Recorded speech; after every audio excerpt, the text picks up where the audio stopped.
So phytoplankton, with regards to something again like El Nino, there are changes associated with it. So sometimes along the coast of Peru, you might have heard that there's been a fishery collapse, and some of that could be associated with respect to changes in the phytoplankton, because they are the lowest trophic level in the food chain. So any changes in them have a consequence on the higher levels above. But we say collapse. It's not necessarily that the phytoplankton are decreasing and they're just gone. It's more so a species shift. So if you were, say, instead of having diatoms, that again, there's just a lot more of them because they're larger, so maybe a sardine wouldn't need to eat as much. But if you then shift it, instead of having these larger guys, again, because there's less nutrients, to the smaller ones, because there's not enough nutrients, it would take a sardine a lot more of these to eat to actually sustain itself. So that's sort of how it works in the whole system. So with satellites coming up, we actually have one that NASA's going to be launching in 2022-23 called PACE. We're actually going to be able to get at this. So it's showing the leaps and bounds that we take, not only continuation and monitoring the variables that we have now, but tackling those that still are a question in the entire Earth system and understanding that. So with those new satellites, we'll be able to look at these sort of problems, fit it into that puzzle piece, into that massive puzzle, to understand more about our Earth system. And for this, even the carbon cycle. So through this, we can actually make inferences to the carbon cycle as well. If you go to the next, this is just a final. So this is, in fact, the carbon cycle. So this is another model simulation that we have at NASA.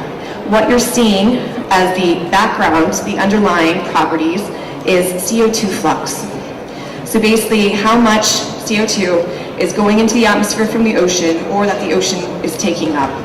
So this green, excuse me, not green, orangish red, is basically CO2 outgassing, or efflux of CO2 to the atmosphere, and blue represents a sink of CO2 into the ocean. So again, just like sort of the biology, if you think about it that way, and even temperature, you are getting more uptake in the higher latitudes and more outgassing within the tropics.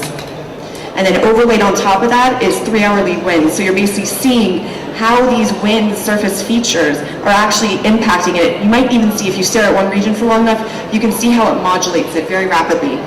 So not only do you have this longer term sort of trend or spatial pattern, but you can get these episodic sort of synoptic events that add some more complexity on top of that. So overall, within the sort of equatorial upwelling region that's always associated with El Nino, you get an outgassing. But during an El Nino, what actually happens is these typical easterly trade winds relax or decrease.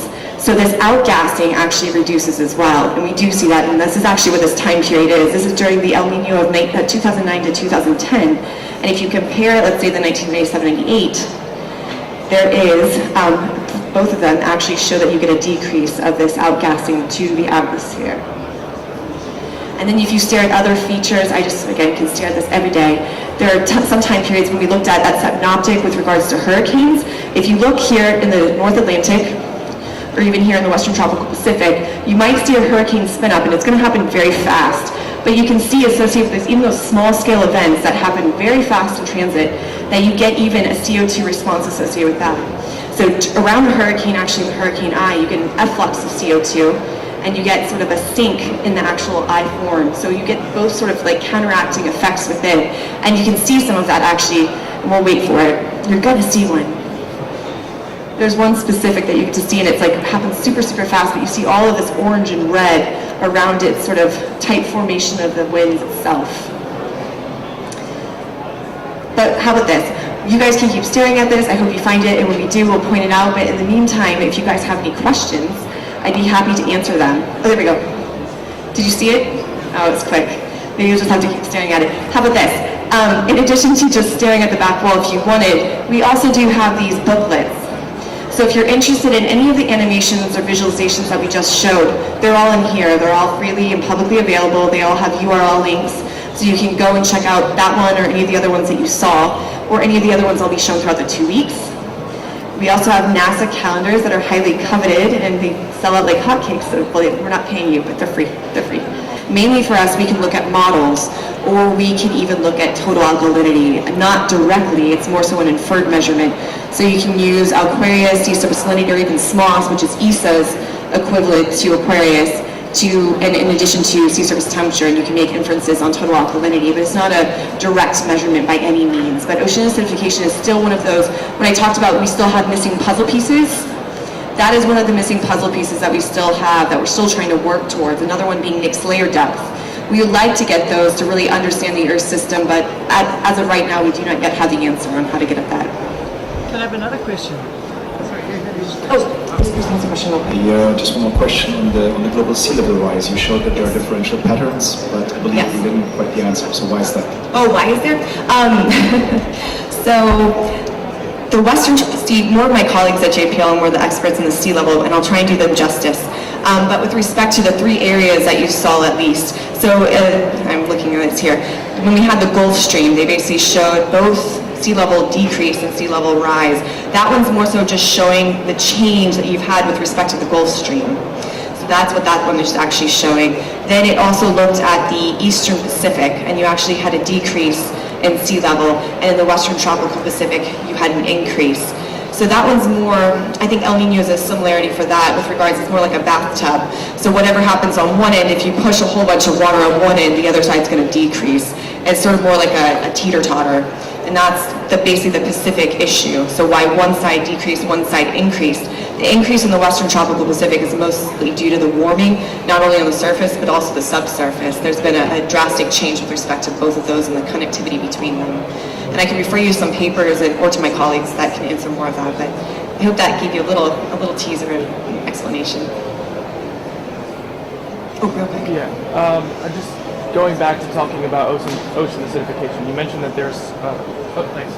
Going back to ocean acidification, you mentioned that you were looking at alkalinity and Yes. temperature and sort of correlation between the two. Is that right? Yes.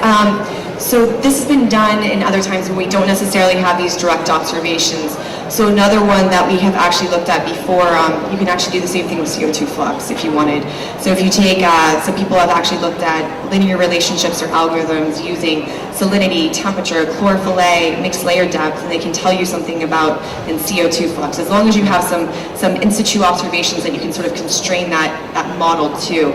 So there is there's a few algorithms that have been done by people within the field that have used their own in situ observations to come up with an equation. And then we can plug in basically the salinity and the temperature from the satellite and say something about total alkalinity. But like any of these equations, or even any satellite products or model products, you need to validate them. So that's still, but it's something that we can do at least to understand the picture. Is it 100% accurate? Most likely no, but it does give us a little idea about what's exactly happening. I think more so models and things of that sort can provide more of a more synoptic on different time scales, basically how that's changing more so as you can input more into it. Because also that too, if you're using sea surface salinity and sea surface temperature, it's mainly telling you what's happening at the surface, not really the whole picture. And clearly the subsurface has a big story to tell and tells a lot of what's happening at the surface. So, okay.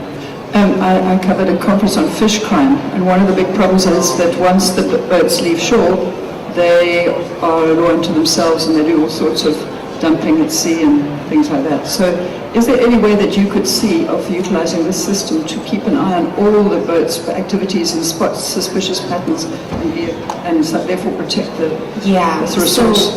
So the satellites themselves are somewhat larger in scale than to resolve the actual sort of boat sizes. So the highest resolution product that we have is a 1 kilometer product. The boat scales is more on the order, you'd almost need to have tens of meters or even sub-meters to actually resolve that. We're not yet at that capacity, so the short answer is no, we cannot.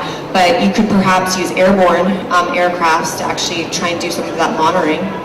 But yes, they do. I mean, the majority of boats do. Once they actually go into international waters, they do dump certain products, but they're supposed to limit specific things such as plastics, of course now the garbage patch and all, so. Okay. I had a question if you could make any predictions about fisheries with the change in occurrence and change in phytoplankton for some of the, especially the deep water fisheries like tuna and other treaty fisheries. Do you have any sort of, has there been some projections on how those fisheries may shift in space? So even for the chlorophyll A right now, the actual trend, There's a lot of literature out there. Some are conflicting, some agree. It really depends, again, on our short record that we have. The chlorophyll satellite record only goes back to 1997, where we have an entire record. So 1997 was a massive El Nino event, and then you have El Niños sort of intermittent between there. So depending upon when you start that trend or what you're comparing it to, you can have a completely different slope. Either it would show a massive reduction or maybe no change at all. It also depends upon the ocean regions that you're looking at, how you define those. If you took a global average, that would tell you one thing, but then if you look at, let's say, the Indian Ocean, it might tell you an entirely different story. So we don't really even necessarily know that or have a complete finite answer or consensus on chlorophyll A, so it might be hard to extrapolate that out to the fisheries. And even that, we don't necessarily understand, well, I can only speak for myself, understanding the ecosystem intricacies on what fish, like what phytoplankton, and if you take that one phytoplankton away, how do they respond? I think is still a question. I think we're still learning a lot about that. So I apologize, but I do not know. It's a short answer.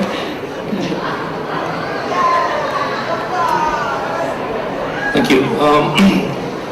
I know that most of the fishing fleets are fitted with ALCs or the satellite transmitters, and therefore we can actually monitor them. My question is, do you have capability of seeing the boats that are not actually fitted with transmitters? So you could probably pick up location, sure. You can get ship tracks.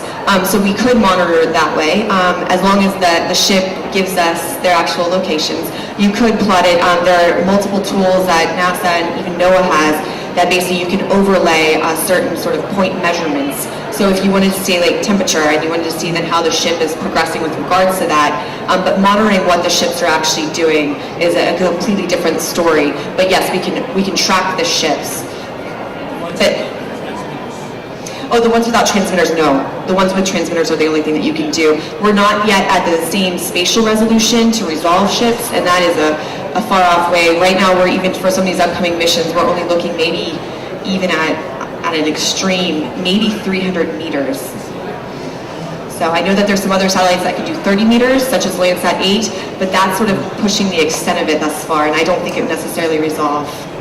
We know that it's regardless of any energy we're using, will be in any case releasing more heat into either the atmosphere, etc. How could we play on that? That it could again mitigate climate? Yes. Because we can reduce CO2 emissions, but Exactly. the heat itself.